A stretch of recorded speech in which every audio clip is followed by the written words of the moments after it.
My name is Oren Sofer. Welcome to The Lighting Plan. Today we're going to talk about shooting low light on location. So let's dive into it.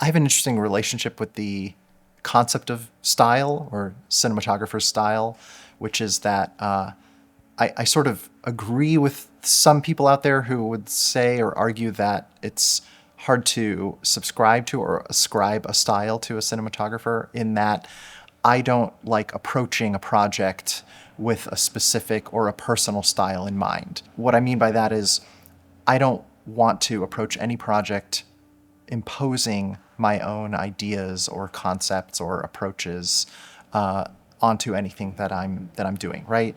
First and foremost, it's the script, it's the story, it's whatever's in front of me, whatever the scene is, whatever the context of the drama, the character, the scene, whatever the director wants or needs out of me. Like, all of those things take priority and precedence, right? That said, I try to approach every scene by starting with what's already there. If I can not use any film lights, I will start with that and add one or two lights as I need to. I try to keep things simple. Simplicity is really the key to me, and naturalistic. I think I like the term curated naturalism, which to me just means naturalism, but with a little bit of intentionality to it.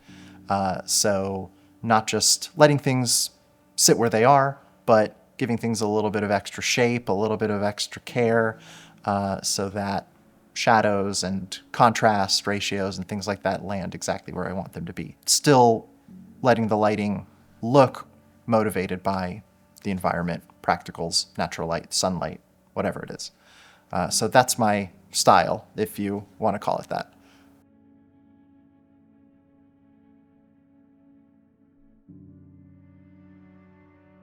Outside the windows, I have two 1200 AIOs, as well as a series of zip tie lights that I've tiled together to create a sort of soft daylight source.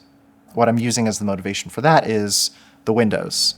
Starting from a daylight baseline for the scene, putting lights through the windows. I have two windows in this kitchen, and then there's this room in the back that I'm also putting some light through to give some light in the background. And I'm basically treating a few light sources that I've placed outside of these windows as the sun. So basically anything that's behind the set is the sun.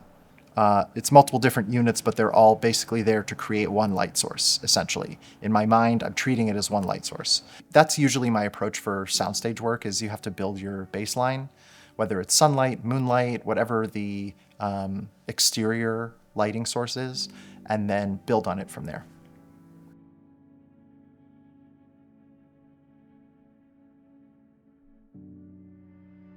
Really, the first source of inspiration is the script. And even deeper than that is conversations with the director. The main thing I'm digging for is to understand what mood the character is in, or what mindset the character is in. That is the main thing that I'm looking to try and understand and capture. Let's say, in this case, the character has, I don't know, just gone through something the night before in the scene. So now the following morning, this is supposed to feel a little heavy and a little more gloomy. So that's going to inform color choices, contrast choices, overall exposure choices. Like, there's a mood that I'm going to be trying to create in the scene that will reflect the inner world of the character, so that that mood reads right away visually for the audience before they even have to speak a line of dialogue. There's other ways that that visual story is told. Lensing, camera movement, very still compositions, shallow depth of field. I mean, there's a lot of different ways you can tell this story, and I think all of it contributes. And of course, the performance. Probably the biggest thing that contributes to it. But I think as cinematographers, like that's the visual world that we build around the performance, even before the actor even has to say anything. That's kind of how I look at it and approach it. And it's all the same tools. I mean, the exact same units can create all the different moods just by changing the color temperature, the brightness, the exposure, adding a little fill, taking away fill. It's very subtle changes, but it can completely transform the scene.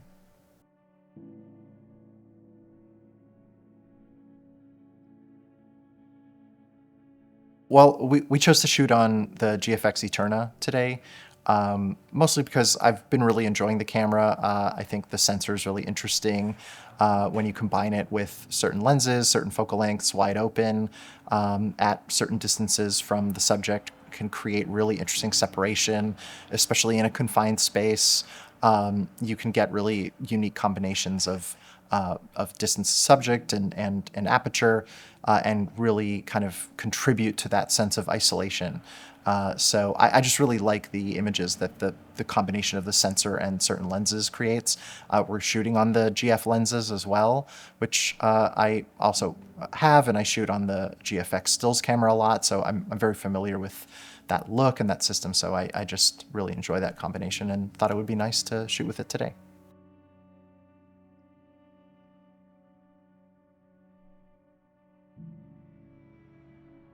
Originally, I was interested in painting. When I was a kid, I couldn't stop drawing. From a very young age. I would just draw, draw, draw. And I actually went to art school and studied like art history and painting. Yeah, I mean, what drew me to cinematography, actually, it was the Lord of the Rings extended editions. That's really what did it. It was all the behind the scenes documentaries on the DVDs. That's what kind of flipped the switch. I think before that, I just didn't quite realize what went into filmmaking. I think that's probably where I first heard the word cinematographer, was on those discs, and kind of realized that, oh, my love of movies and my love of visual art have a nexus point, and it is cinematography. It's visual composition, it's color, it's light, it's all of these things that I had this interest in, but in movies, in filmmaking, and this other interest that I had. So I started making little movies with my friends. We were making really bad movies, little music videos, and editing in camera, because we didn't have editing software or anything like that. And that was it. I just kind of caught the bug. So this is our baseline lighting for the scene. There's some tweaks and adjustments we're going to make, but just to start off, we have our two 1200s outside the windows. One is outside of this kitchen, one's in the living room in the background. We have a zip tile out here, 3 attached together, creating a big soft source through the window. So I'm treating this as our natural light. If we were on location, this would be the sun, basically. That's what I've kind of created artificially. 2 hard sources coming through the window as if it's one big hard source, the sun, and then ambient light coming through this other side window, getting some indirect sun, basically. So this is what we're starting out with. We're going to adjust some levels, and then we're going to add some lighting inside. Right now there's nothing, but this is everything to start. We have our frame, and that's it. We're going to build from here. So this is our zip tiles right here, 3 stacked together through a 6x silk, and this is basically just creating a big soft source, ambient light going through this window here, and then we can go into the set.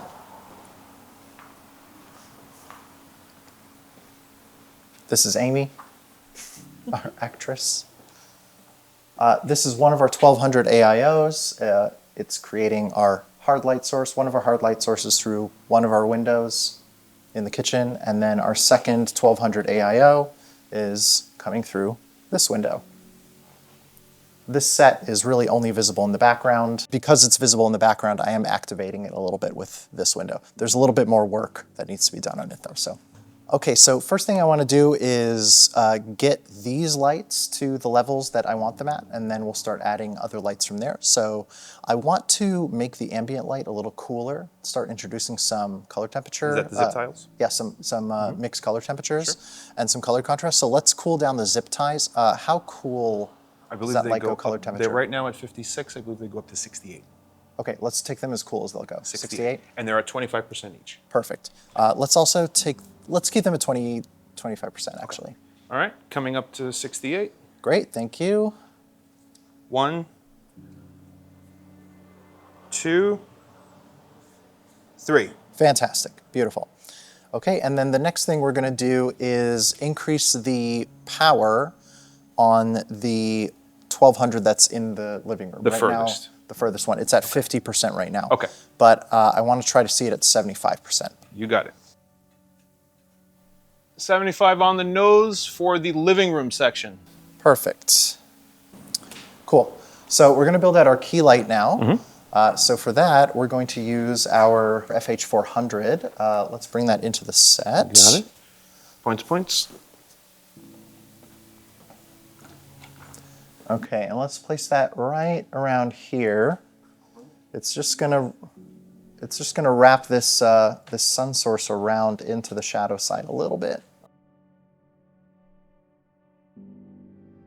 So we've added our key light now. So right now it's very rough. It's pretty bright, but so first thing we're gonna do is dim it down. Let's try 20%. We'll go too low and then probably bring it back up. And 20. Okay, let's see 50, please. 50. It's also at color temperature 8,000. Okay, that's good. Coming up, 40, 45. Okay, 40 was looking pretty good actually. 40 was good. 40. And 40 on the nose. That's 40, perfect. Okay, now one other thing that I like to do is, this is part of the kind of flaw mentality, is when things are a little too perfect, it doesn't really feel naturalistic. So I like to kind of place people right on the edge of a light as opposed to in the beam. So if we just kind of pan it off a little, then instead of getting the full force of it, she's kind of just getting the edge. And then that way, it just feels a little more naturalistic. Another way that light behaves very naturalistically that I find is when it skips off the floor. So one other thing that I really like to add to naturalistic lighting setups is a little bit of floor skip. Typically I'll just throw down like a scrap of bleached muslin down on the floor wherever the light is hitting, and it just adds this nice little skip. Feels very naturalistic, adds a little bounce, and adds to the light source, creates a nice little naturalistic edge. Definitely, that's like my favorite thing in the world. Yes. The floor bounces everything. Always adds a nice touch. So we're gonna put that right here, and because we have this hard source, it's gonna give us a nice skip. I'm just gonna throw that down right here. Actually, that can double too. I'm gonna make it bigger, yeah. I'm gonna open it up, make it big. There we go. And it's subtle. It's not like a huge change, but just the way it will get underneath the chin is going to be so nice. That's right. And if we wanted to make it bigger, we could put a little source into it if we really wanted to bounce it, but I think this is going to look nice. Awesome. So let's see what we did.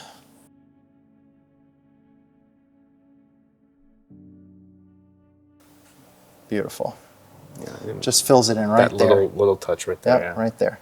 Lovely. Very nice. Okay. So now another little element is there's a little bit of floor skip coming from the shadow side that's just bouncing off of that. So we'll just add a little bit of negative fill. We can have a 2x3 flag we can add for that. So tell me when I'm at the edge of the frame. Yes, perfect. So I'll walk you in. Go ahead and push it way in. Keep going, you're still safe. Okay, that's in, so walk it back from there, and that's out right there. Perfect. Great. Okay, so we have a nice little piece of neg. Right. We're locked. Great. Safe. Everything's good. Okay. Okay, so I'm feeling pretty good about our foreground. So now I just want to activate the background a little bit more, this back room. So I think we're just going to add... You want to grab a skip? Yeah. The CRLS? Well, actually, I think we might need something bigger. So yeah, we have another 400, right? We have another 400 if you want another hard source. You know what? Let's try that, actually. I'm seeing like a plant back there. So maybe we can set it up right here. And just give and we'll just hit that corner right there.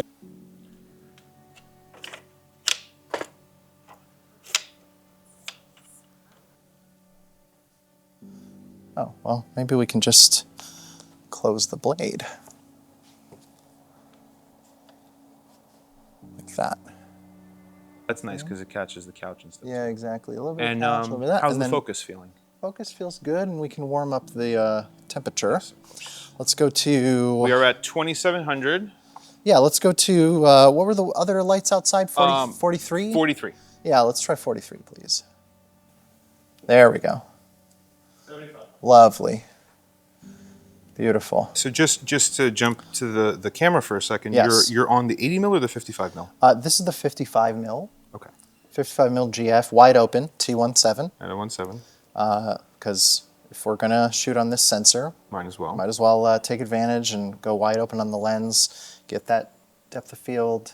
Open gate, full sensor. And yeah, we're at 5600 white balance on the camera. So our 1200s are a little warmer than the color temperature, and our ambient light and our key light are a little cooler.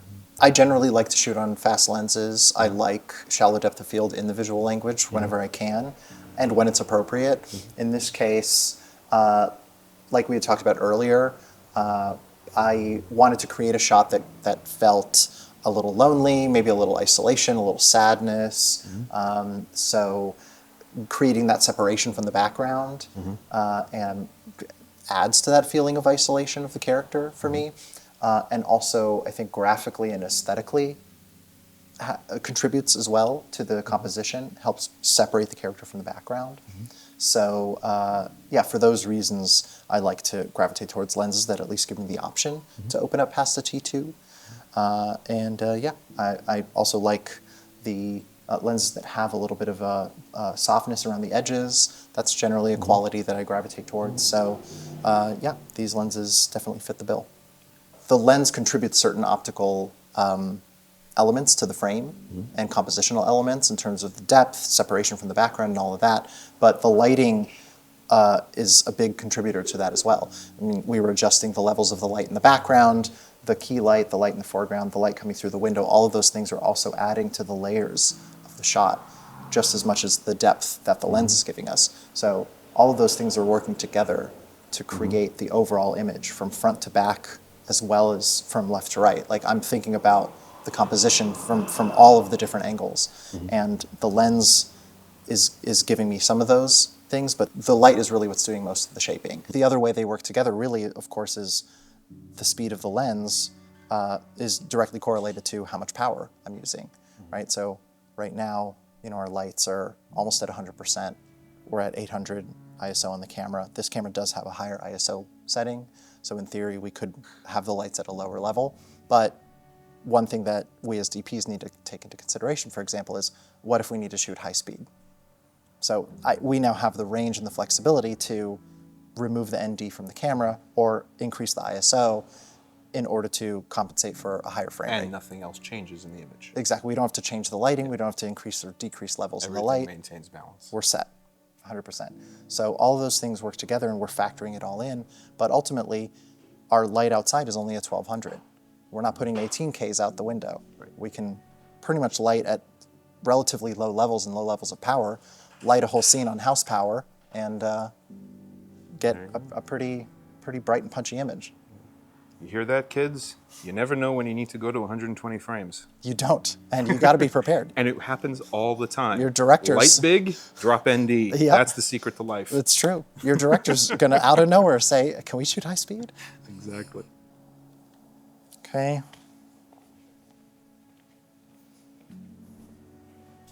Okay, this is good.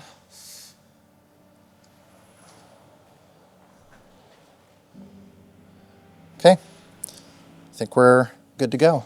Now, Enter the mood. Sadness, emotions, and roll camera.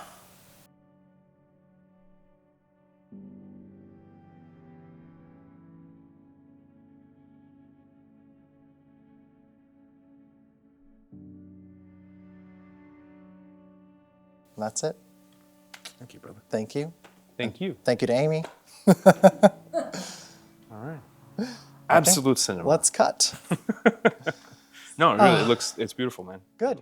Thank you for watching The Lighting Plan. I hope this was educational and inspirational, and I hope you catch the next one. Thank you to GVM for making this possible, and to Fujifilm for loaning us some gear.